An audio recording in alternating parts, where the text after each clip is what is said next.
Hello all, welcome to ఏవిఎక్స్ entertainments. Telugu బుల్లితెర ప్రేక్షకులకు పునర్నవి గురించి తెలిసే ఉంటుంది. పెద్దగా పరిచయం అవసరం లేదు. బిగ్ బాస్ సీజన్ 3లో ఆవిడ చేసిన హంగామా అంతా ఇంతా కాదు. హౌస్లో లవర్స్లా కనిపించిన వీళ్ళిద్దరూ బయట మాత్రం ఫ్రెండ్స్లా సెటిల్ అయిపోయారు. లవ్ ప్రపోజ్ చేసిన ఫోటోలు షేర్ చేశారు. రాహుల్ సిప్లిగంజ్ అటు హనీమూన్ ఎంజాయ్ చేస్తుంటే ఇటు పునర్నవి కూడా తన బాయ్ ఫ్రెండ్తో బాగా ఎంజాయ్ చేస్తుంది. వీళ్ళ సంగతి ఇలా పక్కన పెడితే సంక్రాంతికి రావడం అనేది హీరోలు ప్రెస్టేజ్గా తీసుకుంటారు.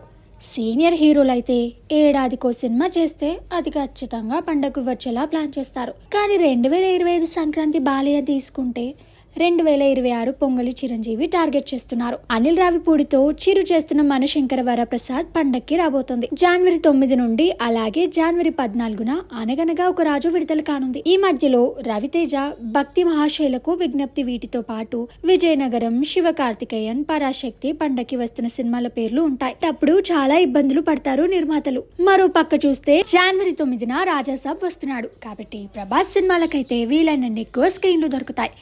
చిరంజీవి, రవితేజ లాంటి స్టార్ హీరోలకు, శర్వానంద్ లాంటి కుర్ర హీరోలకు స్క్రీన్స్ ఎలా వస్తాయనేదే చూడాలి.